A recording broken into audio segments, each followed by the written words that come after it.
तो आज हम पढ़ेंगे भैया फ्रेस्नेल बाय प्रिज्म। ये है लेक्चर नंबर 11। लेक्चर नंबर 11 अपना फ्रेस्नेल बाय प्रिज्म है।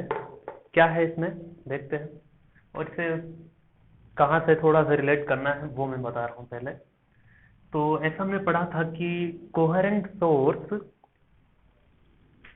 ऑब्टेन करने के लिए, कोहेरेंट सोर्स ऑब्टेन करने के लिए दो या तीन मेथड थे, दो मेथड थे for to obtain coherent source. To obtain coherent sources, we were having two methods. First, either by dividing the wavefront, या तो wavefront को क्या कर दो, डिवाइड कर दो, या फिर एम्पलीट्यूड को क्या कर दो, डिवाइड कर दो। ठीक है, so by dividing wavefront, dividing wavefront और by dividing amplitude, ऐसा हमने कहीं पढ़ा है, आप देखना शायद लेक्चर नंबर 4 या 5। बाय डिवाइडिंग वेव फ्रंट में हमने तीन मेथड डिस्कस करना चाहे हैं। पहला था YDSC, दूसरा फ्रेस्नेल बाय प्रिज्म, तीसरा लायोट्स मिरर। तो ये सब जो है वो तीन मेथड है जिससे हम कोहेरेंट सोर्स अचीव कर सकते हैं, और कोहेरेंट सोर्स जैसे ही मिलेगा we will get the interference pattern. ठीक है, और इन तीनों में बेसिक थीम क्या है कि तीनों में ही वेव फ्रंट क्या होता है, डिवाइड होता है। तो YDSC हम कंप्लीट कर चुके हैं। अब अपना अगला टारगेट है फ्रेस्नेल बाय प्रिज्म, और नेक्स्ट लेक्चर होगा लायोट्स मिरर पर। तो अभी आपको पता चला कि हम पढ़ क्या रहे हैं, कर क्या रहे हैं। चलिए, तो अब फ्रेस्नेल बाय प्रिज्म को पढ़ने से पहले क्या हमने ये चीज को समझ लिया है कि डिवाइडिंग वेव फ्रंट का मतलब क्या था, वो भी देख लेते हैं कि वेव फ्रंट का डिवाइड होना। तो YDSC में क्या हो रहा था, इनडायरेक्टली वेव फ्रंट डिवाइड ही होता है। कैसे देख लेते हैं, थोड़ा सा मैं आइडिया दे देता हूं, है ना। देखिए, दो स्लिट होते थे उसमें S1 S2, दो स्लिट S1 S2, और यहां पर हम क्या करते थे भाई, एक स्क्रीन लगा देते, या फिर थोड़ा और दूरी बताता, दूरी बनाते हैं इसमें सोशल डिस्टेंसिंग, दो स्लिट के बीच में S1 और ये S2। चलिए, यहां पर सोर्स हुआ करता था, ये जो सोर्स चारों ओर लाइट भेजता है। कैसा वेव फ्रंट है ये स्फेरिकल वेव फ्रंट है। कैसा है, स्फेरिकल है। तो स्फेरिकल है तो ऐसा स्फेरिकल बना सकते हैं, उसमें कोई समस्या नहीं है। अगर ये वेव फ्रंट आगे जाकर के दो हिस्सों में या दो से ज्यादा हिस्सों में बढ़ जाए तो मतलब क्या हो गया, वेव फ्रंट गेट डिवाइडेड। तो आपने देखा कि जब वेव फ्रंट यहाँ आता है तो यहाँ से कुछ डिवाइड होकर के आगे चला जाता है, यहाँ से कुछ डिवाइड होकर के आगे चला जाता है। That is what division of the wave front, यानी कि वेव फ्रंट क्या हो रहा था, वहां पर डिवाइड हो रहा था। तो ये हमने थोड़ा सा फील भी किया। ओके, तो यही चीज हम करेंगे फ्रेस्नेल बाय प्रिज्म में, और फ्रेस्नेल बाय प्रिज्म में टारगेट यही रहेगा, इंटरफेरेंस पैटर्न को फाइंड करना। ठीक है, ओके। एक चीज और जो बहुत से लोगों को डाउट करवा रही है कि एक सवाल आता है कई बार, फ्रिंज विजिबिलिटी। फ्रिंज विजिबिलिटी क्या है, तो फ्रिंज विजिबिलिटी क्या है कि मतलब फ्रिंज कितना दिखाई देगी। तो उसका सीधा सा फॉर्मूला याद रखना है, कोई बहुत बड़ा कंसेप्ट नहीं है। I max minus I minimum upon I max plus I minimum. ठीक है, तो जब भी कहीं पूछे what is the fringe, what will be the fringe visibility, then apply this formula. I क्या है, इंटेंसिटी है, maximum intensity minus minimum intensity, that's it, बस यही करना। ठीक है, चलिए अब हम आते हैं मुद्दे पर कि फ्रेस्नेल बाय प्रिज्म को समझने के लिए सबसे पहले आपको जरूरत है समझने की किससे, प्रिज्म को। तो प्रिज्म आपने वैसे रे ऑप्टिक्स में पढ़ा है, तो वैसे तो उम्मीद है कि आपने काफी बेहतर पढ़ा ही है, फिर भी मैं रिकॉल करवा देता हूं ताकि यहाँ पर आपको आसानी होगी चीजों को समझने में। ठीक है, चलिए, तो क्या कहता है prism, A prism is a 3D shape. तो डेफिनेशन मैंने लिख रखी, मैं समझा देता हूँ। ठीक है, जैसे प्रिज्म क्या होता है, कैसा दिखता है, जैसे एक ऐसा बनाया, 3D स्ट्रक्चर बनाता हूं मैं पहले।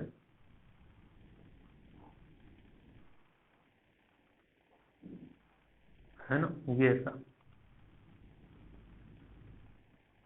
अपने काम का जो प्रिज्म है वो यही है। अब देखो, इसको हम 3D में बनाए ऐसा, 2D में कैसा बनाएंगे, ये प्रिज्म हो गया। ठीक है, अब देखिए, a prism is a 3D shape with two identical shape. ये 3D खुद है, इसमें दो आइडेंटिकल शेप होंगे, फेसिंग ईच अदर। अब देखो इधर वाला जो सामने दिख रहा है वो ट्राइंगल है क्या, पीछे वाला भी क्या होगा, ट्राइंगल, दोनों क्या है, identical. Okay, facing each other, पहला point sir. These identical shapes are called bases. अब ये जो आइडेंटिकल शेप्स आपको दिखाई दे रहे हैं वही क्या है, बेस होता है, उसे क्या कहते हैं, बेस कहते हैं। ये काफी इंपॉर्टेंट टर्मिनोलॉजी है जो बता रहे हैं। ओके, तो ये बेस हुआ, मतलब जो भी आइडेंटिकल शेप्स है वो सभी क्या है, बेस है। Okay, bases can be triangle, square, rectangle और एनी अदर पॉलीगॉन, है ना, और एनी अदर पॉलीगॉन। जबकि यहाँ पर हमें जो पढ़ना है वो क्या, ट्राइंगुलर वाला ही पढ़ना होता है। ओके, चलिए अगला, ये डायग्राम बना लेना, इसे थोड़ा ठीक से ढंग से बना लो। ये ऐसा है, ये नीचे वाला पोर्शन है इसमें प्रिज्म का, ठीक है ना। फिर ये दो सरफेस एक दूसरे से ऐसे मिल रही है, ऐसे, ठीक है। चलिए अब आगे आगे की कहानी ये है कि प्रिज्म को थोड़ा और अच्छे से समझा जाए। क्या है ये प्रिज्म? बेसिकली एक सॉलिड ऑब्जेक्ट है, ये हमें पता चला, एक सॉलिड ऑब्जेक्ट है। ओके, और इसकी हर एक जो साइड है वो होमोजेनियस है। होमोजेनियस मीन्स हर एक जगह डेंसिटी सेम है उसकी। ओके, तो सॉलिड है, होमोजेनियस है, ट्रांसपेरेंट, ट्रांसपेरेंट तो होता ही है, ऐसे देखते हैं तो दिखता है, आपने लेबोरेटरी में देखा भी है, ठीक है। तो ट्रांसपेरेंट भी है, एंड रिफ्रैक्टिंग मीडियम, यानी कि जब भी इसके ऊपर लाइट इंसिडेंट होगा, जब भी इसके ऊपर लाइट इंसिडेंट होगा तो ये हमेशा रिफ्रैक्शन ही करवाती है। यानी कि हम प्रिज्म का यूज इसलिए करते हैं ताकि ज्यादा से ज्यादा रिफ्लेक्शन हो। So all the surfaces are refracting medium, ठीक है, रिफ्रैक्शन होगा केवल। ओके, अब मान लो कोई एक रे मैंने इंसिडेंट करवाया, किसी एंगल पर इंसिडेंट हुआ होगा लेकिन वो नॉर्मल के रेस्पेक्ट में होगा, तो नॉर्मल मैंने खींच दिया, लेट्स से ये एंगल आई है। ओके, अब इसे यहां पर एयर मीडियम अगर है, यहां पर भी एयर मीडियम है, लेकिन बीच में तो एयर नहीं है, बीच में क्या है, प्रिज्म का मीडियम है, और प्रिज्म का रिफ्लेक्टिव इंडेक्स होगा कुछ ना कुछ, लेट्स से म्यू है। ओके, तो म्यू है तो थोड़ा सा ये क्या होगा, इधर झुकेगा, है ना। कितना झुकेगा, क्या होगा, वो सारी ज्योमेट्री बस एग्जांपल के तौर पर, ये रेयर मीडियम है, ये डेंसर है ना। ओके, अब यहां पर फिर से क्या होगा, फिर से थोड़ा सा झुक जाएगी, ये ऐसे। ओके, चलिए देखिए, तो ये था इंसिडेंट, और ये वापस बाहर जो निकली वेव, सही है, और नंबर 2 जो बीच में थी। अब देखिए, अगर रिफ्रैक्शन नहीं होता, अगर रिफ्रैक्शन नहीं होता सीधी जाती ये वेव ऐसे, लेकिन वास्तव में वेव गई कैसे, ऐसे गई। तो देखो इन दोनों के बीच में डेविएशन हुआ है, कितना डेविएशन हुआ है, that is known as angle delta. इसे क्या कहते हैं, डेल्टा कहते हैं। Delta is what, angle of deviation. ये सारी चीजें काम में आने वाली है, वही मैं डिस्कस कर रहा हूं। डेल्टा क्या है, एंगल ऑफ डेविएशन, यानी कि सीधा सा मतलब है कि अगर रिफ्रैक्शन नहीं होता तो वेव सीधी जाती, लेकिन रिफ्रैक्शन हुआ तो कितना मुड़ गई, इतना। तो उन दोनों के बीच में एंगल कितना है, कि सीधे जाने वाली और वास्तव में जो सीधी नहीं गई है, उन दोनों के बीच में जो एंगल है that is the angle of deviation.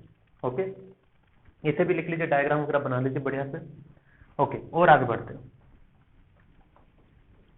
अब इसके बाद कहानी आती है एक और, अभी कल इंट्रोडक्शन चल रहा है ना, स्टार्ट नहीं हुआ लेक्चर। अब जो प्रिज्म होता है उसमें ये जो एंगल होता है इसे कहते हैं एंगल ऑफ प्रिज्म।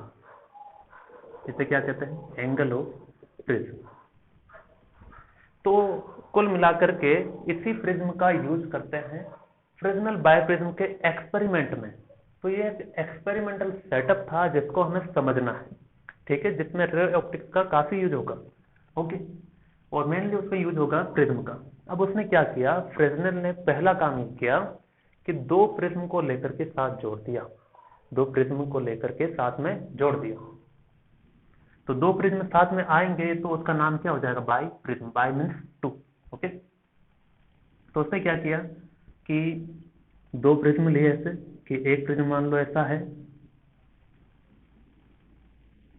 कैसा दिखाएंगे देखो, एक प्रिज्म ऐसा, ठीक है ना। तो ये प्रिज्म ऐसा था ना, ये प्रिज्म ऐसा है, इसको घुमा करके ऐसा रख दिया, ठीक है। फिर ऐसे ही उठा करके दूसरा प्रिज्म लाए और उसको भी साथ में रख दिया, यानी कि दो प्रिज्म के बेस को, किनको, बेस को साथ में चिपका दिया और चिपका करके साथ में रख दिया, तो इससे क्या कहते हैं, बाइप्रिज्म कहते हैं। और इसी का यूज किया था फ्रेजनेल ने, इसलिए उसे कहते हैं फ्रेजनेल बाइप्रिज्म।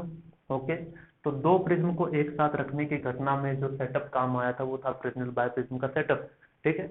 और इसी से उसने इंटरफेरेंस पैटर्न को ऑब्जर्व किया था, तो ये काम आएगा।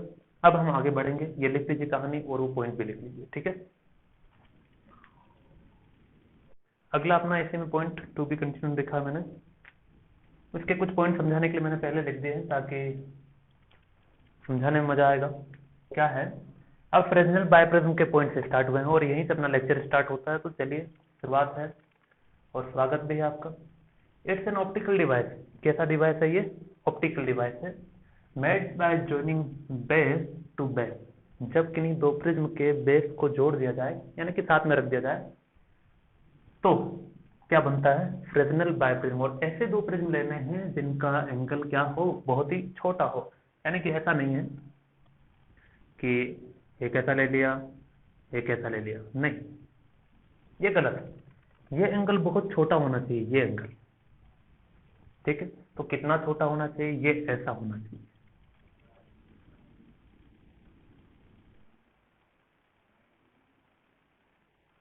ये तो काफी छोटा कर दिया है लेकिन सही किया।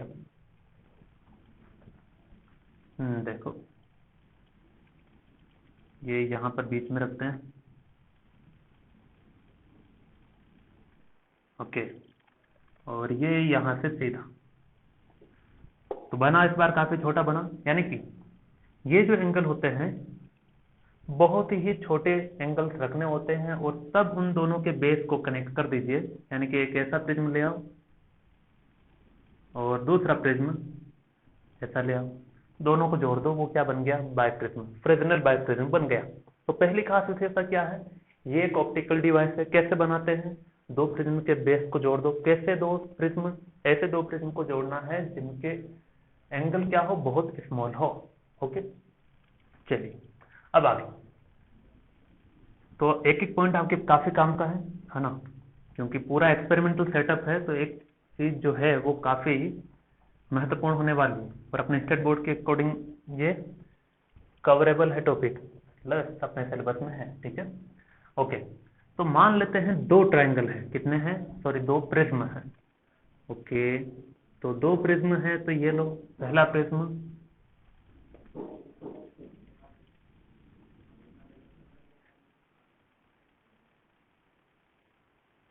ये प्रिज्म, तो A1BC, ओके, और इसे A1 A2BC, ठीक है ना, बेस कॉमन इसलिए एक ही नाम दे दिया, A1BC और A2BC, ठीक है। चलिए और बेहतर समझाने के लिए ये किधर भी बना देते हैं, ओके। तो ये है A1, ये है A2, ये है BC। What we have done, we have taken two prism A1BC and A2BC, ठीक है, दो प्रिज्म है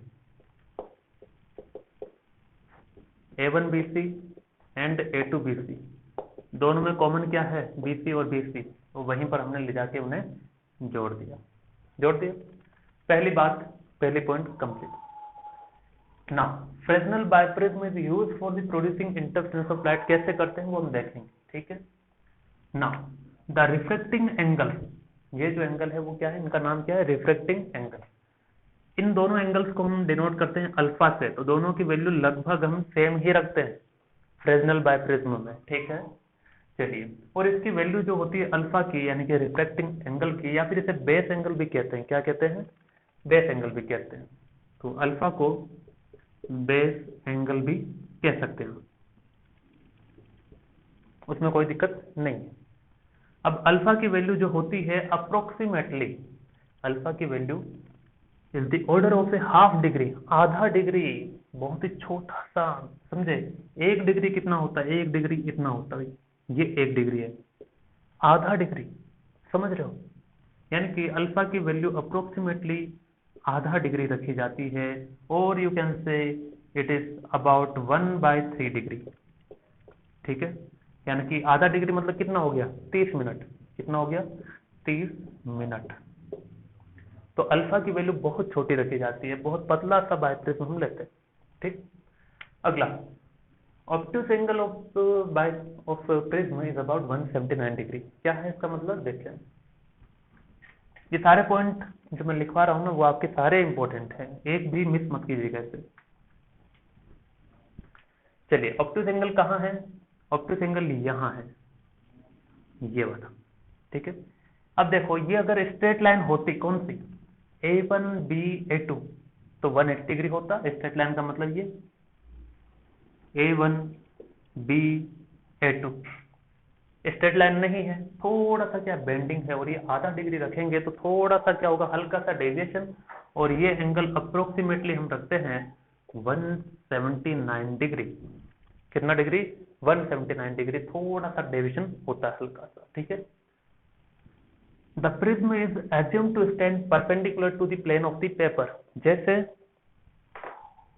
जैसे क्या है कि मैं टेबल के ऊपर ये प्रिज्म रख रहा हूं, तो ये प्रिज्म टेबल के ऊपर, ये टेबल है, ठीक है। प्रिज्म जो है वो प्लेन ऑफ पेपर के परपेंडिकुलर है, ठीक है ना। चलो, अब देखिए, कई बार प्रिज्म को लेकर के काफी घटनाएं आपके मन में आती है। क्या ये प्रिज्म ऐसे ही मुंह करके रखना है, नहीं, आप चाहें तो सेटअप के अंदर इसे ऐसे भी बना सकते हैं, यानी कि उसका मुंह उधर भी रख सकते हैं, ऐसा जरूरी नहीं है, क्योंकि कुछ बुक्स में बायोप्रिज्म का मुंह इधर रखा गया है, कुछ बुक्स में बायोप्रिज्म का मुंह उधर रखा गया है, जो कि सेटअप में है, ठीक है। चलिए, तो यहां से हमें दो चीजें पता चली, पहला अल्फा, दूसरा ऑप्टिक्स एंगल कितना होता है, 179 डिग्री। अब यहाँ एक चीज मैं और बता देता हूं जो आपके न्यूमेरिकल में काम आएगी। क्या, कई बार ऐसा होगा, कई बार ऐसा होगा कि ये एंगल कहेगा अल्फा है, ये एंगल अल्फा है, तो बताओ ये कितना, ये तो 179 है, ये तो 179 हमने रखा है, ठीक है। अब अल्फा की वैल्यू हम क्या लेते हैं, या तो 1/2 डिग्री से लेकर 1/3 डिग्री के बीच में, मतलब बहुत छोटी सी वैल्यू लेनी है। तो अगर वो ये कहते हैं कि ये दिया है अल्फा बताओ, तो कैसे करेंगे, ट्राइंगल है, ट्राइंगल का सम क्या होना चाहिए, 180 डिग्री, यानी कि 2 alpha plus 179 degree is equal to 180 degree, ठीक है। 2 अल्फा इक्वल टू क्या आ जाएगा, 180 minus 179 degree, alpha equal to क्या आ गया, 1/2 डिग्री, यानी कि दोनों, इसकी भी 1/2 डिग्री, ये भी आधा डिग्री, ठीक है। चलिए, अब ये लिख लीजिए। अब मैं एक छोटा सा एक्सपेरिमेंटल सेटअप बताऊंगा, उसके बाद कंटिन्यू चलेगा, ठीक है।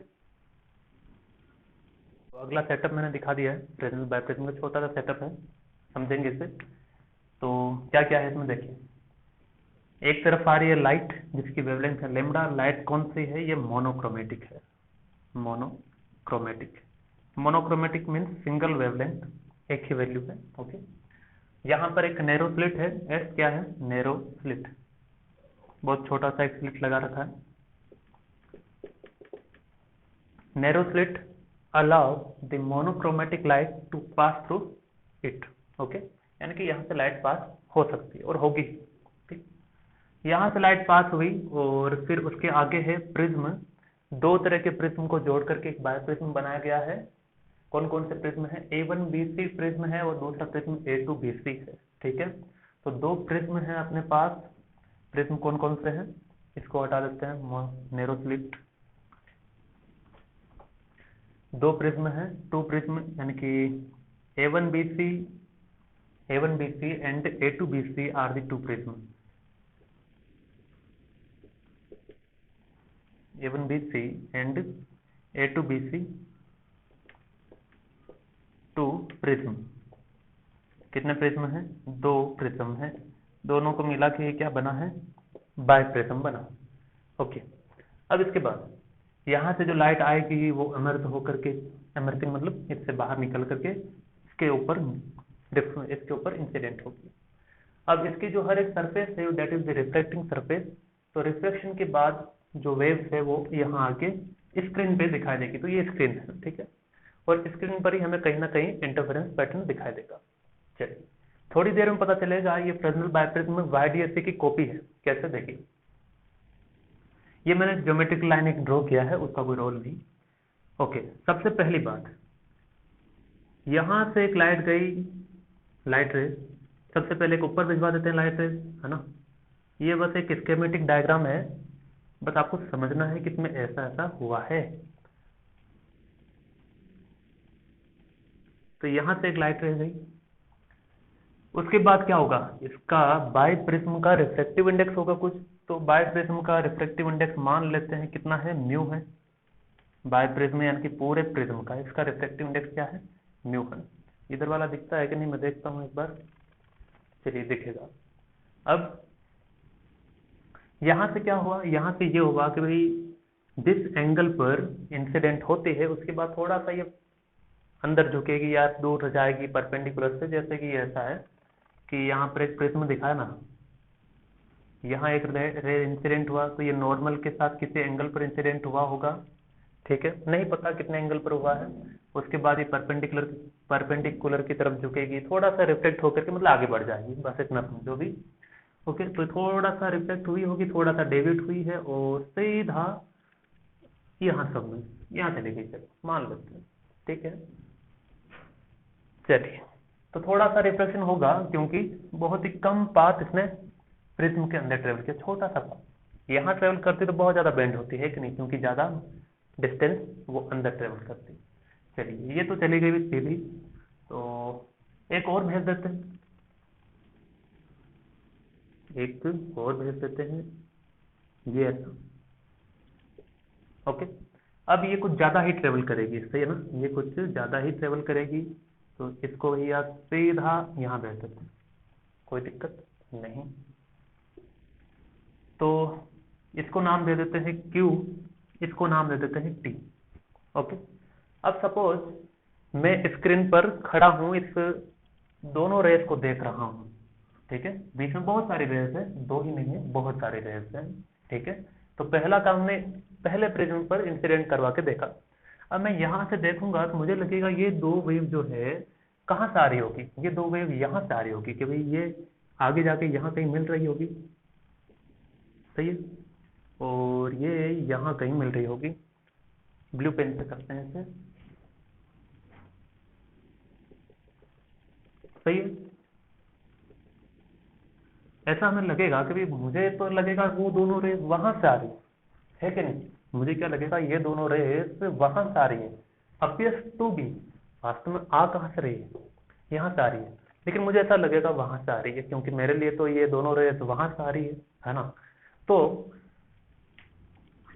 मुझे लगेगा इस सोर्स से आ रही है, कोई यहाँ पर एक सोर्स है S1, ठीक है, और कहाँ अपीयर हुई है, QT में। ओके, तो पहली बात कि जब लाइट रेज इंसिडेंट होती है प्रिज्म A1BC पर, किस पर, प्रिज्म A1BC पर, तो क्या होगा, जब प्रिज्म A1BC पर लाइट इंसिडेंट होती है, प्रिज्म A1BC पर जब लाइट रेज इंसिडेंट होती है, it appear in A cone shape, कौन सा कोन है, S1QT, सही है ना, appear, it appears in A cone S1QT, है ना, S1QT। चलो इसे लिखिए, S1QT दिख रहा है, दिख जाएगा। अब देखिए पहले प्रिज्म की बात हुई, अब हम इसकी भी तो चर्चा करें, इस प्रिज्म का क्या होगा। और देखिए और कुछ बचा है क्या, और बचा है, अगर अगर चलो उसके ऊपर हम बाद में चर्चा करेंगे, डेविएशन पर थोड़ी देर बाद में। अब यहां भी एक रे भेज देते हैं सबसे पहले नीचे, जो कम ट्रेवल करेगी, थोड़ा सा रिफ्लेक्ट होगी और सीधा कहां चली जाएगी, सीधा चली जाएगी भैया ये आपके इधर सामने ही चली जाएगी, है ना। चलिए, तो इसको भी कुछ नाम दे देते हैं अभी। और एक रे यहां गई जो ज्यादा चली, और सीधा यहाँ से इसको मिली, मिल करके यहाँ चली गई। ठीक है, जस्ट स्कीमेटिक डायग्राम, ठीक है, जस्ट टू अंडरस्टैंड। अब देखो इसको थोड़ा तिरछा बना दिया क्या? तिरछा बना दिया है।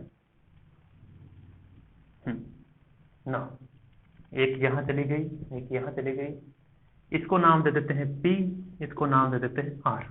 ओके ना, अब दो रेस कौन कौन सी आ रही है? P और R, ये वाली R, ये वाली P। दो P और R इधर आ रही है, मुझे लगेगा कि दोनों वहां कहीं से आ रही, हाँ या ना? मिलेगी? हाँ, मुझे ही लग रहा है, आपको लग नहीं रहा होगा, मुझे लग रहा है आपको भी लगेगा। ठीक है, ठीक से डायग्राम बनाएंगे तो।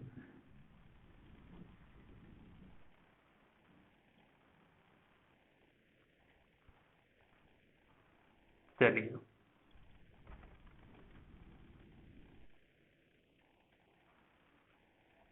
ठीक, इसके नीचे में बना। ओके, अब आगे डायग्राम काफी बेहतर बनाया मैंने इस बार। ओके, अब आगे, अब क्या आ गया? अब तो बचा है क्या? अब दूसरा प्रिज्म जो था A2BC, उस पर भी लाइट इंसिडेंट हुआ, यानी कि light incident on the prism A2BC, आपको ऐसा लिखना है, light incident on the prism A2BC and after reflection it appears in A cone S2PR। ठीक है ना? After reflection, after refraction it appears, light appears in a cone, in a cone, कौन सा कौन? S2PR, आइसक्रीम कौन नहीं है ये, ठीक है, तो S2PR उसमें दिख रहा था S1QT में, है ना?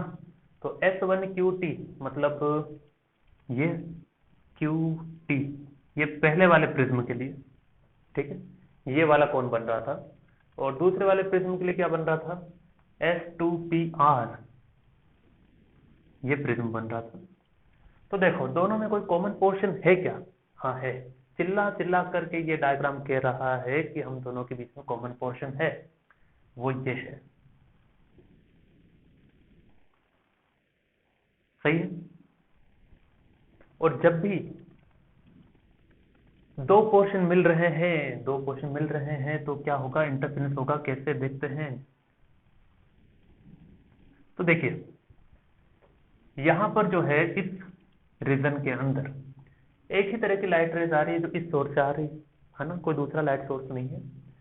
यहां पर एक ही तरह का लाइट सोर्स आ रहा है। अब यहां पर इस रीजन के अंदर in the region QR two cones overlap, S2PR कौन और S1QT कौन, दोनों क्या करते हैं? ओवरलैप। तो जहां ओवरलैप होगी दो वेव या दो कोन, कोन में क्या है? वेव है, कोन के अंदर क्या है? वेव, है ना? तो मैं ये बता रहा था भाई कि दो कोन हैं जो ओवरलैप हो रहे हैं। कौन कौन से दो कोन हैं? कोन S1QT, S1QT QT and cone S2PR, overlap, overlap.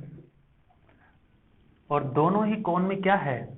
Light wave है, यानी कि लाइट वेव पहले वाले की, लाइट वेव दूसरे वाले की क्या करेगी? ओवरलैप होगी, और ओवरलैप होगी that means what? There will be interference. हाँ, तो यहां पर in the region QR, in the region QR, कौन सा region? QR, in the region, ऐसा लिखना, इन द रीजन QR कौन S1QT and कौन S2PR overlap, so interference patterns observed।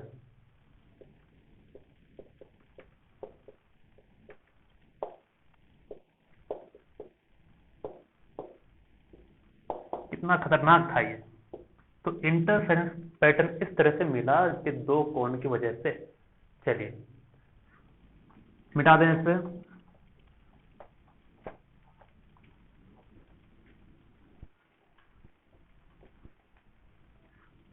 अब इसको भी मिटाते हैं कुछ।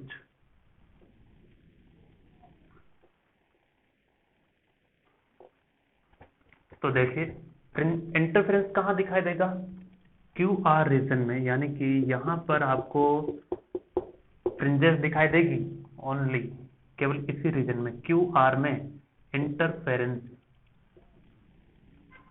पैटर्न। यहां कोई इंटरफेरेंस नहीं होगा, यहां भी कोई इंटरफेरेंस नहीं होगा। क्या? चलिए अब आगे। अब फ्रिंजेस है तो फ्रिंजेस के बीच का डिस्टेंस निकालने की हम इच्छा रखते हैं। उससे पहले ये देखो कि जो इंटरफेरेंस पैटर्न हमें मिला है, वो बाइप्रिज्म का ये मुंह होता है, ये जो है फेस है, बाइप्रिज्म का ये क्या है? फेस है। और इसके पीछे में क्या है? स्क्रीन है।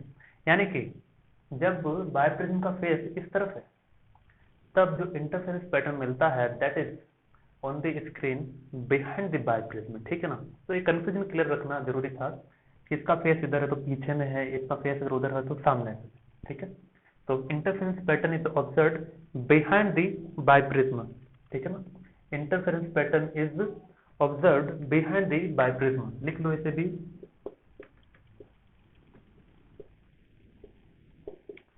Interference pattern is observed on the screen behind the biprism. Screen कहाँ रखी है? बाइप्रिज्म के पीछे रखी है। पीछे क्यों कहा? क्योंकि इस सामने वाले को हम फेस कंसिडर करते हैं बाइप्रिज्म का। ठीक है? कमाल है, बाइप्रिज्म का भी फेस होता है, पता नहीं था। ओके, आगे बढ़ा जाए। अब इंटरफेरेंस पैटर्न में हमें मिल रही है फ्रिंजेस, मिलेगी ही क्योंकि हमने मोनोक्रोमेटिक लाइट यूज की है, तो डार्क ब्राइट बनेगा। तो उनके बीच का अगर फ्रिंज विड्थ पूछा जाए तो फ्रिंज विड्थ का फॉर्मूला वही होता है जो हम जमाने भर से पढ़ते आ रहे हैं, that is the beta lambda capital D upon small d. ठीक, अब देखो ये तो फॉर्मूला YDSC का ना, ये तो फॉर्मूला किसका है? YDSC का है, और यूज कर रहे हैं किसमें? फ्रेस्नेल में। क्यों? क्योंकि ऐसा होता है YDSC के अंदर के दो स्लिट होती है S1 S2, और वहां से जाकर के फिर इंटरफेरेंस पैटर्न हमें मिलता है। सही है ना? अब देखो S1 और S2 वास्तव में थे क्या? नहीं थे। अच्छा, थोड़ा और अच्छे से बताते हैं, ऐसे मजा नहीं आएगा। सबसे पहले D और कैपिटल D क्या है वो क्लियर कट कर देते हैं, है ना? D और कैपिटल D क्या है? स्मॉल d का मतलब है दोनों S1 और S2 के बीच का डिस्टेंस। यहां पर कैपिटल D है ये प्लेन ऑफ द स्लिट यानी कि S1 S2, और स्क्रीन के बीच का डिस्टेंस क्या है? कैपिटल D है। ठीक है? तो आप कहेंगे हाँ ये दोनों मतलब कि क्या है? कोहेरेंट सोर्स की तरह बिहेव कर रही थी, क्योंकि YDSC में दो स्लिट जो होती है वो कोहेरेंट सोर्स की तरह बिहेव करती है। लेकिन ये तो वर्चुअल है ना, वर्चुअल है। हाँ सही है, ये तो वर्चुअल है, बिल्कुल सही कहा। These are the virtual sources, virtual coherent sources, जिनको हमने केवल माना है, वास्तव में उनका कोई एग्जिस्टेंस नहीं है, और उनकी वजह से हमें क्या मिल रहा है? Interference pattern. ऐसा इसमें फील होता है, इसलिए हम डायरेक्ट ये फॉर्मूला यूज करते हैं। ठीक है? तो अभी क्लियर हुआ? फिर से बता देते हैं कि भाई YDSC में दो स्लिट होती थी, दोनों स्लिट बिहेव करती थी कोहेरेंट सोर्स की तरह। वही दो स्लिट हमें वर्चुअल फॉर्म में मिल गई है, यानी कि they will also behave as a coherent sources. ठीक है ना? तो कोहेरेंट सोर्स जनरेट करने का तो तरीका है क्या? फ्रेस्नेल बाइप्रिज्म कर दिया, है कि नहीं? तो फ्रिंज विड्थ का फॉर्मूला यही है, beta equal to lambda capital D small d। Okay, यानी कि Fresnel biprism is somehow equivalent to YDSC। ये लिख सकते हैं आप, Fresnel biprism is somehow equivalent to YDSC because S1 and S2 act as a virtual coherent sources, virtual coherent sources की तरह behave करेंगे। और S1 S2 कब बनता है? S1 और S2 दोनों ही क्या है? वर्चुअल इमेजेस है। किसकी इमेजेस है ये virtual images? These are the virtual images of S। किसका? एस एस यानी कि स्लिट का। तो S1 एंड S2 दोनों का साथ ही लिख देते हैं। S1 and S2 are the virtual images of S due to prism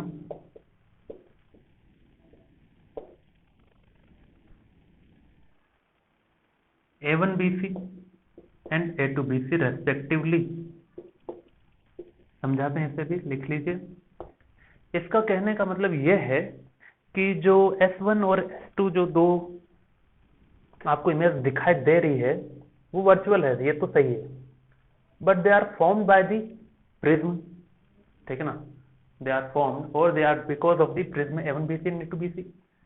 जब लाइट रेज इस प्रिज्म पर इंसिडेंट होती है तभी तो मुझे लग रहा है कि वो सोर्स से आ रही है, यानी कि उसे सोर्स यहां नहीं दिख रहा है, उसे लग रहा है सोर्स वहां है, यानी कि उसके लिए वो ओरिजिनल, लेकिन वास्तव में वो क्या है? कॉपी है, that is the copy of A original one, तभी तो उसे फील हो रहा है ना। यानी कि S1 क्या है?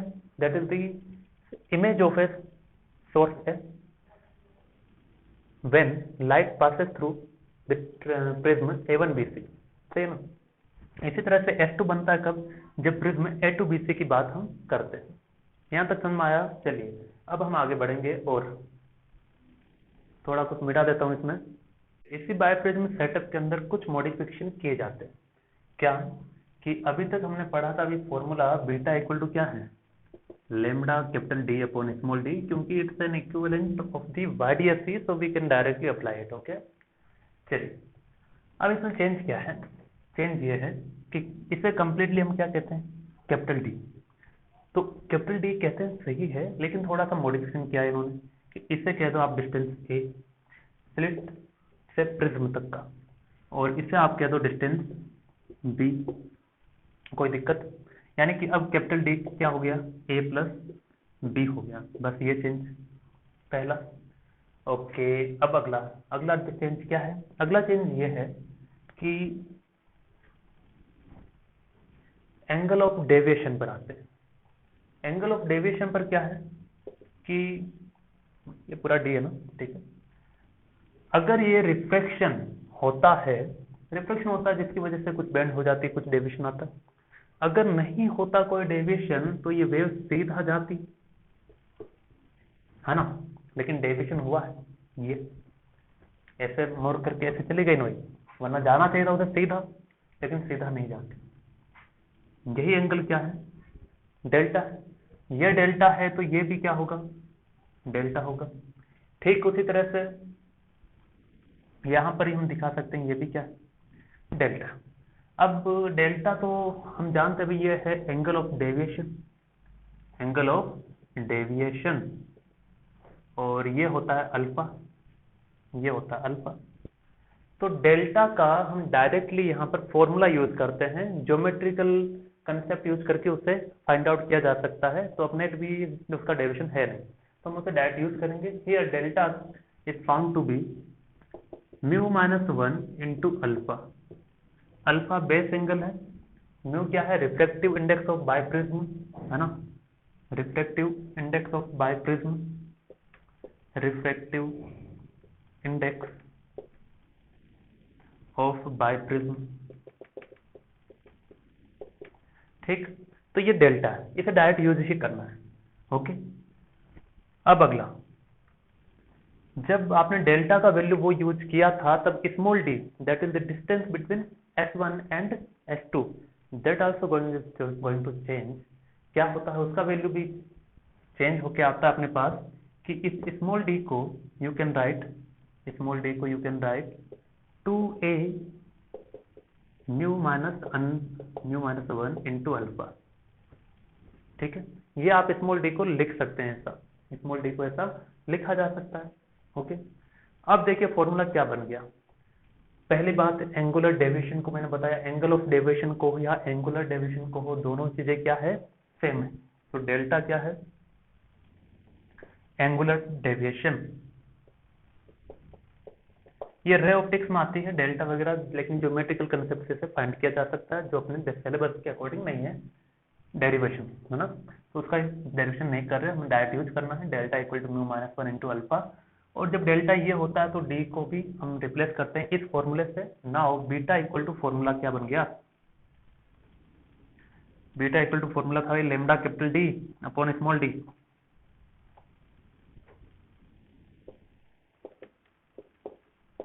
करेक्ट। अब देखो लेमडा कैपिटल डी क्या आ गया, ए प्लस बी, और स्मॉल डी क्या आ गया, 2a mu minus 1 alpha, 2a mu minus 1 alpha. Okay, तो ये इंपॉर्टेंट फॉर्मूला है जिसमें डायरेक्टली एक क्वेश्चन मिला है अपने स्टेट बोर्ड की बुक में भी, ठीक है ना, तो इसे डायरेक्ट यूज करना होता है वहां पर, करवाएंगे अभी, लिख लीजिए इससे। अगला एक सवाल देखिए, आसान सा है। The distance between the slit and biprism and the biprism and the screen are 50 centimeter each। मतलब एक बायप्रिज्म है और यहाँ स्क्रीन है और यहाँ स्लिट है S1 और S2 काल्पनिक जो थी, इसके बीच का डिस्टेंस 50 सेंटीमीटर है, इसके बीच का भी 50 सेंटीमीटर है, ठीक है। 50 सेंटीमीटर मतलब कितना हो गया, 0.5 मीटर, ये भी हो गया कितना 0.5 मीटर, यानी कि a equal to 0.5, b equal to भी 0.5। The angle of the biprism is 179 degree, तो ये एंगल कितना है 179 डिग्री, ऑब्ट्यूस एंगल एक ही होता है इसमें। इट्स म्यू इज 1.5, ओके, तो ये 179 डिग्री दिया है ना, इसे 179 डिग्री लेना। If the distance between the successive fringe is, दो फ्रिंजों के बीच का डिस्टेंस मतलब बीटा दिया है ना, बीटा कितना दिया, 0.0135 सेंटीमीटर, ओके, तो इसको भी मीटर में कन्वर्ट कर लेंगे, इंटू 10 की पावर -2, ये मीटर में आ गया। Find the wavelength of the light, आसान क्या, बीटा इज इक्वल टू क्या होता है lambda capital D upon small d, lambda equal to क्या आ जाएगा beta into small d upon capital D, okay. चलिए अब क्या करें, बीटा तो दिया है 0.0135 इंटू 10 की पावर -2, कैपिटल डी कितना है, capital D a plus B, 0.5 कितना हो गया 1 हो गया, है ना। चलिए स्मॉल डी दिया नहीं है, नहीं दिया है ना, नहीं दिया है, उसके लिए देखो क्या डाटा दिया है, क्या म्यू दिया है, ऑप्टिक एंगल दिया है, यानी कि वो एंगल वाला फॉर्मूला हमें लगाना पड़ेगा। तो स्मॉल डी इक्वल टू क्या होता है 2a mu minus 1 into alpha,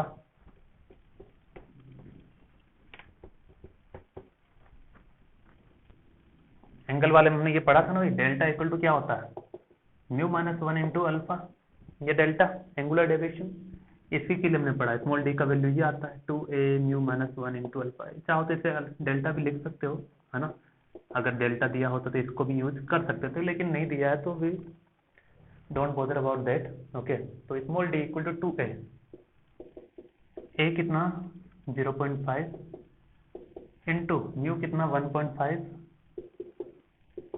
into alpha, तो अल्फा तो देखो ये भी अल्फा होता है, ये भी अल्फा ही होता है, अल्फा डायरेक्टली दिया नहीं है ना, तो हम डायरेक्ट लेंगे भी नहीं। ट्राइंगल के सम का कितना होता है भाई 180 होता है, यानी कि alpha plus alpha two alpha plus 179 is equal to 180। मैंने बताया था ना कि ऐसी चीजें काम आएगी, 180 माइनस 179 अपॉन 2, ये हो गया अल्फा, ठीक है। तो 180 डिग्री माइनस 179 डिग्री अपॉन 2, ये हो गया अल्फा। अब क्या यही रख दूं वैल्यू, यही वैल्यू रख दें क्या, रख देनी चाहिए मेरे ख्याल से। तो 5 2 10, 2 से 2 कैंसिल, 1.5 माइनस 1.5 बच गया, इंटू ये 1 डिग्री 1/2 डिग्री है मतलब ये, ठीक है ना। अब देखो इंपॉर्टेंट बात, ये डिग्री में है तो इसे रेडियन में कन्वर्ट करना जरूरी है, किसमें रेडियन में, रेडियन में कन्वर्ट करने के बाद आप इसे रख सकते हैं, ठीक है ना। डिग्री से डिग्री खत्म हो गया, अब इसका वैल्यू आप पुट कर सकते हैं, that is what 0.5 into pi upon 2 into 180। इसको सोल्व कर लेंगे, जो भी आपका आंसर आएगा वो आपका लेमडा होगा, उम्मीद है आंसर आएगा। और मेरे ख्याल से जो इसमें आंसर दिया है सही है या गलत नहीं पता, आपको चेक करना होगा। इट इज गिवन 5890 एंगस्ट्रॉम, ठीक है ना। तो कैलकुलेशन आपके भरोसे, कैलकुलेशन में इतना टेंशन मत लिया करो। अगर ये गलत है तो गलत हो सकता है, इसमें क्या है, ठीक है ना। किताबें गलत हो सकती है, किसी ने सेंटीमीटर में लिया हो, किसी ने किसी में लिया हो, तो उसमें कोई दिक्कत नहीं है। चलिए आगे बढ़ेंगे। अब बायोप्रिज्म अब तक की कहानी क्या थी कि beta equal to lambda capital D upon small d हम यूज कर सकते हैं जब तक हमारी इच्छा से। अब इच्छा से काम नहीं चलेगा, क्योंकि ये तब तक था जब तक वो वाइडियस की तरफ बिहेव कर रहा था, सारी चीजें थी। और ये एक एक्सपेरिमेंटल सेटअप था, तो इसमें सारी चीजें एक्सपेरिमेंटली फाइंड करने का लगभग टारगेट रखा गया। तो ये अच्छी बात है, हमने फ्रिंज विड्थ फाइंड कर ली बाय यूजिंग दिस सेटअप। क्या कि यहाँ पर एक बायोप्रिज्म था, यहाँ एक स्लिट एस था जिस पर लाइट इंसिडेंट होती है। फिर ये जो सेटअप स्क्रीन से जाके मिलता है, यहाँ से एक लाइट गई, फिर वो वहाँ जाके मिली, फिर यहाँ से एक लाइट गई, वो वहाँ जाके मिली, ठीक है। फिर एक लाइट और गई, ये यहाँ जाके मिली, ये यहाँ जाके मिली, जो भी थी। और बीच में एक रीजन बनता है इंटरफेरेंस पैटर्न का, ठीक है। अब इसमें टारगेट रखा गया कि the biprism arrangement can be use for determination of wavelength. कौन सी वेवलेंथ? ये can be use for the determination of wavelength of an almost monochromatic light. जो मोनोक्रोमेटिक लाइट आ रही है ना यहाँ से, उसकी वेवलेंथ को फाइंड किया जा सकता है। अब आपको पता हो तो वाईडीएससी का जो एक्सपेरिमेंट है वो भी इसीलिए फेमस था क्योंकि उसने भी लेमडा को फाइंड आउट करना सीख लिया था, है ना। तो इसने भी सोचा अगर मैं भी फाइंड कर लूंगा तो काफी बेहतर होगा, ये टक्कर देने वाली बात हो जाएगी, है ना। तो उसने ऐसा किया भी और फाइंड आउट कर भी लिया। कैसे, देखते हैं, ठीक है। तो उसने ऐसे सेटअप किया कि फ्रिंज विड्थ, जैसे इसी फॉर्मूले में देखो, लेमडा इक्वल टू क्या आएगा, लेमडा इक्वल टू आएगा beta small d upon capital D, यही आएगा ना। अब देखो उसने कैसे सेटअप बनाया। बीटा को फाइंड करना था पहले प्रैक्टिकली, है ना। तो उसने क्या किया कि यहाँ पर स्क्रीन पर एक आई पीस कनेक्ट किया। आई पीस का मतलब होता है हम अपनी आंखों से देखेंगे, लेकिन किसके थ्रू? थ्रू माइक्रोमीटर, माइक्रोस्कोप, जो भी, जिससे भी हम फाइंड करेंगे। तो fringe width can be determined by means of a micrometer attach to the eyepiece. जो हम यूज कर रहे हैं अपनी आंखों से देखने के लिए फ्रिंजेस कितने डिस्टेंस पर है, तो माइक्रोमीटर यूज किया, उससे हमने फ्रिंज विड्थ देख लिया कि एक फ्रिंज यहाँ, एक यहाँ, विड्थ कितनी है चेक कर लिया, ठीक है। तो फ्रिंज विड्थ पता चल गई यूजिंग माइक्रोमीटर। तो यहाँ पर आई पीस भी होता है, ये भी हमें पता चल गया। चलो small D, sorry capital D मतलब यहाँ से यहाँ तक का डिस्टेंस। तो उसे तो हाथ से ही मेजर कर लो, लेकिन और बेहतर तरीके से मेजर करने के लिए what we use, that is the optical bench. अपने एक्सपेरिमेंटल लेबोरेटरी में है ये डिवाइस। ऑप्टिकल बेंच क्या है? लकड़ी का एक टुकड़ा होता है बड़ा सा लंबा सा, ये ऐसा, ठीक है। इसको यहाँ रख दो, वो मीटर स्केल लगी होती है इसके ऊपर, वो बता देता है इतना लंबा है, इतनी लंबाई होगी इसकी, इसके लाइन जो भी होगा, ठीक है। तो optical bench we can use in order to find the capital D. तो दो पैरामीटर हमने फाइंड कर लिए, कैपिटल बी बीटा और कैपिटल डी, ठीक है ना। चलिए अब क्या बच गया? Small D. स्मॉल डी भी अगर प्रैक्टिकली फाइंड कर लो तो लेमडा की कहानी खत्म हो जाएगी। तो उसने कहा कि स्मॉल डी के लिए अपने पास दो तरीके, कौन कौन से, कि एक तो स्मॉल डी के लिए एक फॉर्मूला भी अपने पास एंगल वाला। क्या है एंगल वाला formula? D is equal to 2a mu minus alpha, है ना। और इसी को क्या कहते हैं? डेल्टा। डेल्टा यानी कि एंगुलर डेविएशन। तो या तो मैं एक काम करूं कि अल्फा निकालूं, अल्फा निकाल के डेल्टा निकाल लूं और उसके बाद डी, ठीक है। अगर मैं ये नहीं करता हूं, क्योंकि ये करने के लिए मुझे एक अलग ही कहानी में जाना पड़ेगा, रे ऑप्टिक्स की कहानी, है ना। तो ऐसा नहीं करके उसने क्या किया, he uses the convex lens. क्या यूज किया उसने? Convex lens. कौन से मेथड के लिए? in order to find the small d, in order to find the small d, he uses the method of conjugate foci। method of conjugate foci जो आपने पढ़ा है रे ऑप्टिक्स में, है ना। method of conjugate foci using convex lens। Using convex lens to find small d. ठीक है, चलिए तो यहां तक की कहानी लिखिए, फिर स्मॉल डी ये मिटाते हैं, आगे बढ़ते हैं। तो इस मेथड को पढ़ लेते हैं हम। Method of conjugate foci in order to find the small d. Method का कंसेप्ट क्या है? In this method object and image distance get interchange into adjustment. दो सेटअप दिखाएंगे, दो सेटअप में जो कहानी है एक दूसरे को इंटरचेंज करेगी, यही इसका कंसेप्ट है। ठीक है, कंजुगेट का मतलब क्या है? एक दूसरे को इंटरचेंज करना, पहले पॉजिटिव था तो बाद में नेगेटिव होना, है ना? तो ऐसा कुछ होगा। देखिए इसमें दो स्लिट को दिखाओ, S1 S2। ठीक है, दो स्लिट को दिखा दिए, थोड़ा छोटा ही दिखा देते हैं वरना डायग्राम जगह खूब खा जाएगा। यह है स्मॉल डी। ठीक है, बीच में बाइप्रिज्म नहीं दिखा रहा हूं, जो मेन कहानी है वो ये है। चलो एक बार बाइप्रिज्म दिखा भी दिया मैंने, एक बार बाइप्रिज्म दिखा भी दिया। और यहां पर अब एक लगाएंगे कॉन्वेक्स लेंस। क्या लगाएंगे? कॉन्वेक्स लेंस लगाएंगे। तो यहां एक कॉन्वेक्स लेंस लगा दिया, यहां स्क्रीन है। ठीक है, यहां पर स्क्रीन है। चलो एक और सेटअप दिखाया वैसा ही, S1 S2 दिख जाएगा ना, ये दिख जाना चाहिए। ठीक, दिख जाएगा वैसे। चलिए तो देखिए ये बीच में बाइप्रिज्म है, लेकिन मैं दिखा नहीं रहा हूं, इसलिए नहीं दिखा रहा हूं ताकि डायग्राम थोड़ा अच्छे से समझ में आएगा। ओके, चलिए तो इसको थोड़ा सा इधर बना देते हैं।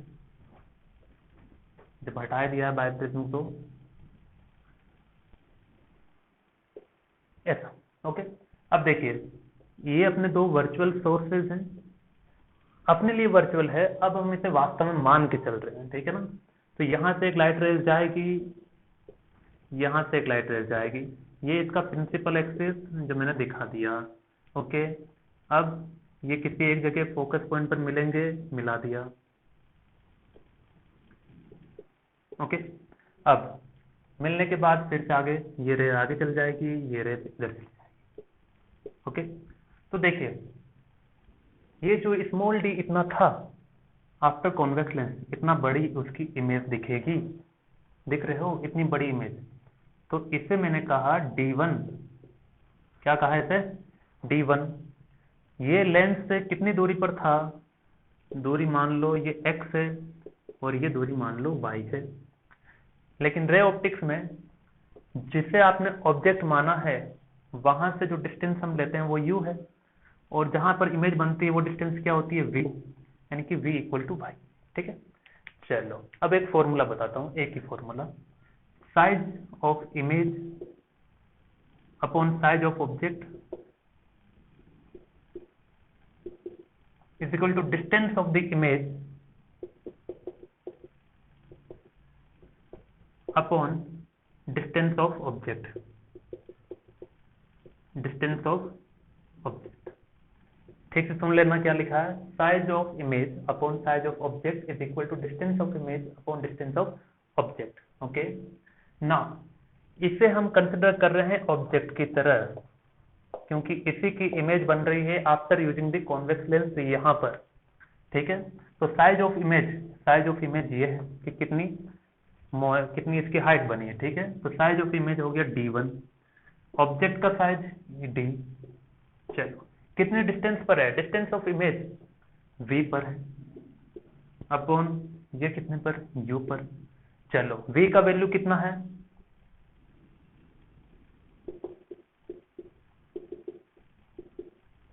V का वैल्यू है Y, U का वैल्यू है X। ओके ना, दूसरा सेटअप। अब दूसरा सेटअप कुछ इस तरह से करना है, पहले मैं बताता हूं कहां सेटअप करना है इसका। ये स्क्रीन देखिए, यहां से लाइट रेज गई, यहां से गई, ये इसका प्रिंसिपल एक्सिस। ओके, ये किसी एक जगह मिलेंगे, मिलेंगे, ये यहां जाएगा, ये यहां जाएगा। सही है, बिल्कुल सही है। तो ये यहां चला गया, ये ऐसे, ये ऐसे, ये ऐसे। ओके, ये छोटी इमेज बनी इस बार। तो ये होगी फिर से अपने लिए u, ये हो गया फिर से v। अब खास बात क्या, in this method object and image distance get interchange into adjustment, यानी कि जो डिस्टेंस पहले ऑब्जेक्ट का था, अब वही डिस्टेंस किसका बन जाएगा, इमेज का। हम ऐसी पोजीशन फाइंड करते हैं। तो v इक्वल टू क्या आ जाएगा, यहाँ पर y लेना है, और u क्या बन जाएगा, x बन जाएगा, सॉरी v बन जाएगा x, उल्टा हो जाएगा मतलब, समझे। यानी कि सबसे पहले तो इसका फॉर्मूला बता देते हैं, चलो खत्म करते हैं कहानी, उसके बाद में आता हूँ फिर से। Size of image d2 upon size of object d upon v by u, है ना, डिस्टेंस ऑफ इमेज यानी कि v अपॉन ऑब्जेक्ट का। तो d2 अपॉन d, v कितना है अब x है, और v2 कितना, u कितना है, y है। चलो अब समझो इसे, मैं क्या समझाना चाह रहा हूँ।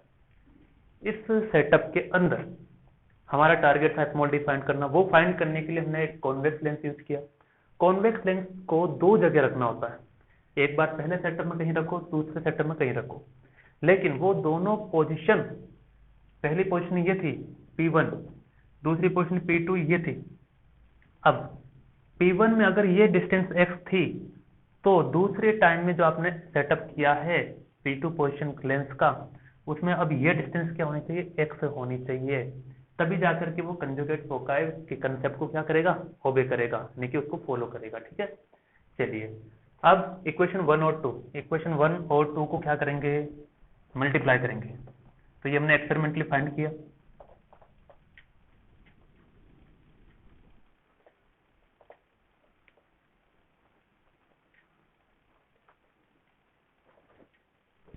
तो इक्वेशन 1 गेट मल्टीप्लाइड बाय 2 क्या आ जाएगा, d1 upon d into d2 upon d is equal to y by X into X upon Y. खत्म। ठीक है, क्या आ गया, d1 अपॉन d2 upon d square equal to 1। तो d स्क्वायर इक्वल टू क्या आ गया, d1 d2। तो d इक्वल टू क्या आ गया, square root of d1 d2। d equal to क्या आ गया, square root of d1 multiplied by d2 आ गया है। चलिए अब आगे आप क्या करें, क्या ये खत्म हो गया, हाँ लगभग।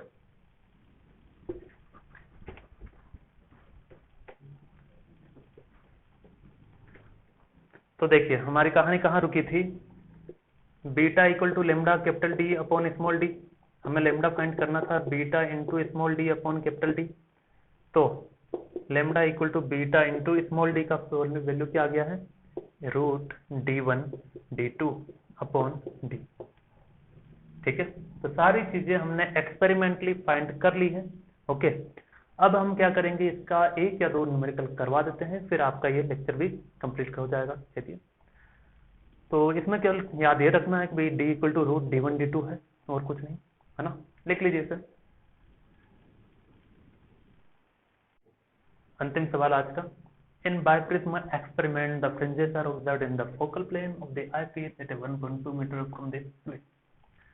क्या है ये, इसका कहना है कि बायप्रिज्म सेटअप है, सेटअप, ठीक है, स्लिट से, यानी कि S1 S2 जो स्लिट है, यहां से 1.2 मीटर के डिस्टेंस पर एक क्या लगा रखा हमने, ये लगा रखा भाई, स्क्रीन लगा रखा है। तो कैपिटल डी कितना आ गया, 1.2 मीटर आ गया। ठीक है, तो कैपिटल डी है अपने पास 1.2 metre.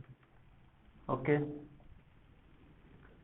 The distance between the central bright, तो फ्रिंजेस मान लो यहाँ दिख रही है स्क्रीन में, तो उस स्क्रीन में ये कहना चाहता है कि स्क्रीन पर जो सेंट्रल ब्राइट है, ये सेंट्रल ब्राइट मान लो। ठीक है, the distance between the central bright band and the 20th bright band. तो इसके ऊपर first bright, second bright, third bright, ऐसे करते करते हम 20th ब्राइट पर पहुंचे। बीच में डार्क भी है, ठीक है, चिंता ना करें। तो इन दोनों के बीच का जो डिस्टेंस है वो कहा है भैया 0.4 सेंटीमीटर है। ठीक, तो देखो जो जितनी भी विड्थ होगी, जितने भी बैंड होंगे, उन सब की विड्थ क्या होगी? Beta beta beta beta. केवल ब्राइट की बात कर रहे हैं तो ब्राइट का ही हम कंसिडर कर रहे हैं। टोटल कितने ब्राइट मिलेंगे बीच में? 20।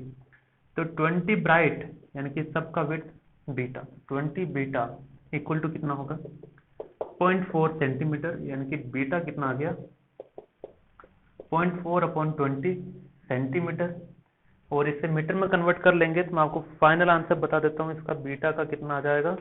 2 × 10⁻⁻4 मीटर। ठीक है।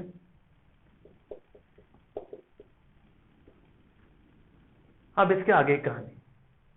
When convex lens is interposed between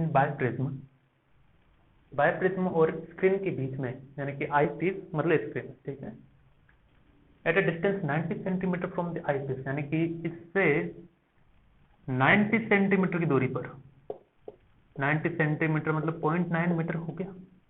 ठीक है। यहां कहीं हमने कॉन्वेक्स लेंस रखा। ठीक। तो क्या होगा देखते हैं।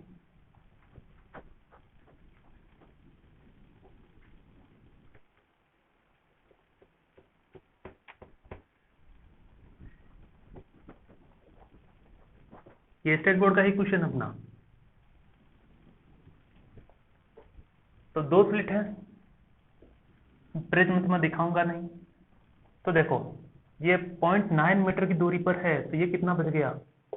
0.3 मीटर, यानी कि ये नजदीक है स्लिट के, है ना। तो स्लिट के नजदीक है तो स्लिट के नजदीक दिखाओ।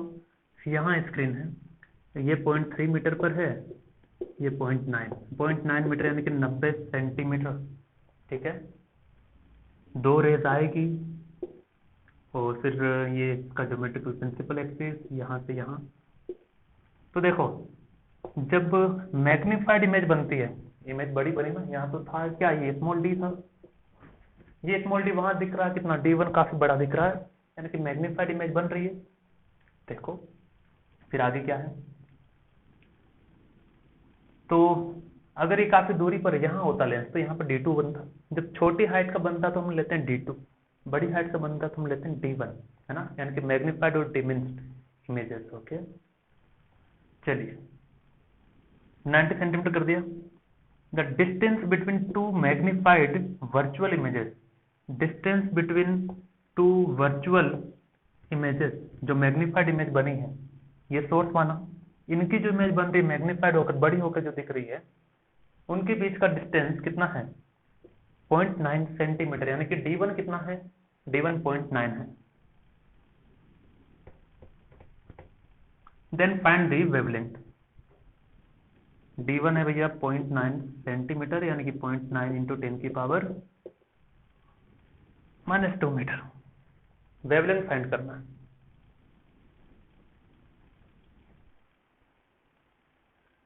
एक मिनट इसे मिटाते हैं भाई बेहतर तरीके से।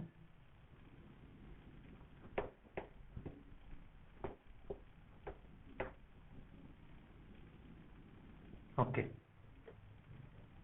बीटा इक्वल टू होता है lambda capital D upon small D. ये तो जग जाहिर है।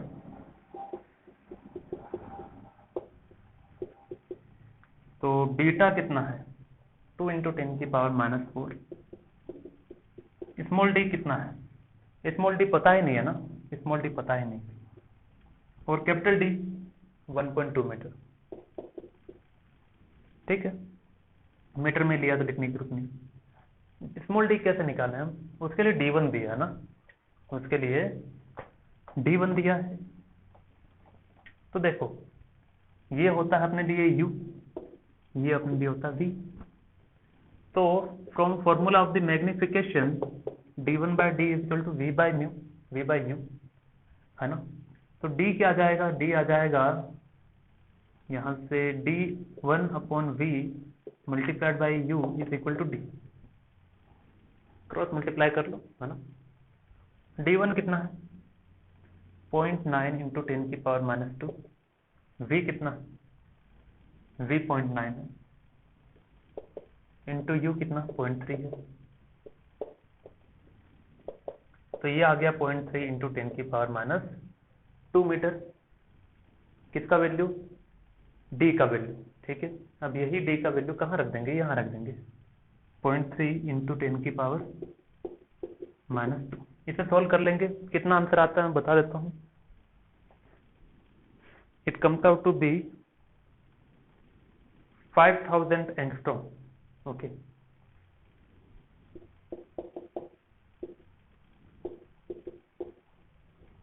तो अगला लेक्चर जो होगा वो तीसरे पॉइंट पर होगा, जो है लायर्स मिरर। ठीक है, वाईडीएससी कर चुके हैं, फ्रेस्नेल कर चुके हैं, तो लायर्स मिरर अब रह गया, उसे करेंगे। ठीक है, तब जाके ये इंटरफेरेंस खत्म होगा, उसके बाद डिफ्लेक्शन में जाएंगे, समझे। चलिए, तो इसी के साथ आज ये लेक्चर कंप्लीट करते हैं। उम्मीद आपको समझ में आया होगा, नहीं आया तो आप डाउट पूछ सकते हैं कभी भी।